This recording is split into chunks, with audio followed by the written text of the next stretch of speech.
ao término de um culto,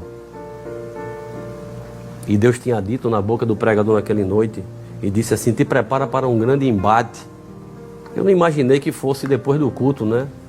E a gente vai para casa e acha que... E fica pensando, mas meu Deus, um grande embate, o que é que vai acontecer? Meu Deus.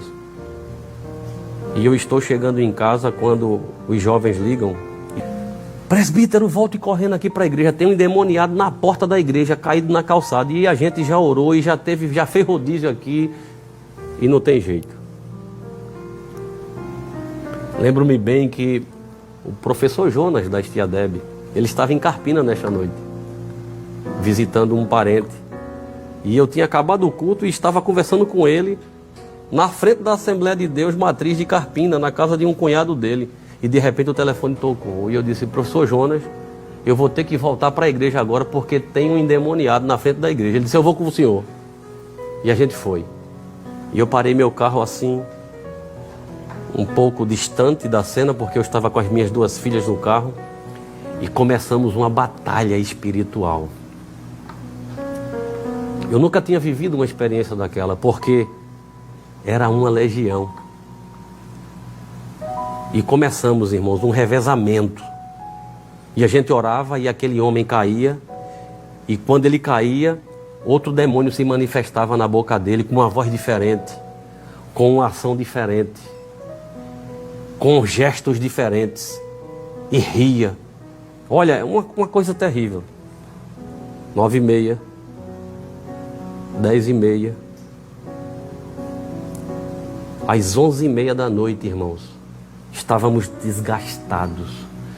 Eu parecia que eu tinha tomado um banho. O professor Jonas já muito cansado, eu cansado. A polícia parou, viu que era espiritual, foi embora. O povo passava fazendo o sinal da cruz. Uma coisa terrível. E eu me lembro que às 11h30 da noite, aquele demônio olhou no meu olho e disse assim: eu sei o teu endereço e vou matar as tuas filhas. Aquela palavra foi um impacto na minha alma. Imagina depois de 2h30 lutando, irmãos, expulsando o demônio, cansado. E eu me lembro que aquilo foi como um soco na minha alma. E eu disse: repita. E ele disse assim: eu sei o teu endereço, conheço as tuas duas filhas. E repetiu, irmãos, e a terceira doeu mais na alma. Disse assim: e vou matá-las à faca. E eu me lembro que eu olhei para o céu e disse assim: Senhor. E veio uma direção do Espírito Santo assim, e eu disse assim: minhas filhas não, minhas filhas são do Senhor Jesus, foram consagradas desde o ventre.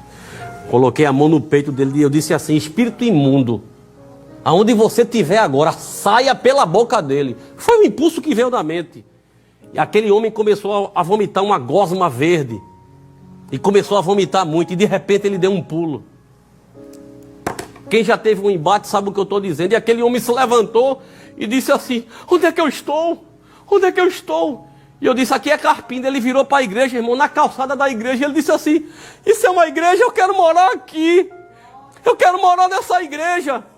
E eu disse assim: de onde você é? Ele disse: arrume comida, eu estou com muita fome. E fomos atrás comprar cachorro quente para aquele homem. E ele comeu 5 ou 6 cachorro quente, não me lembro. E aquele homem disse assim: eu sou de Surubim.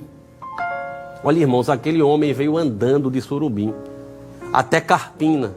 E ele disse que de manhã o diabo disse assim: compre uma corda que eu vou matá-lo hoje. Mas naquela noite ele parou na frente de uma Assembleia de Deus. E aquele demônio foi embora, irmão.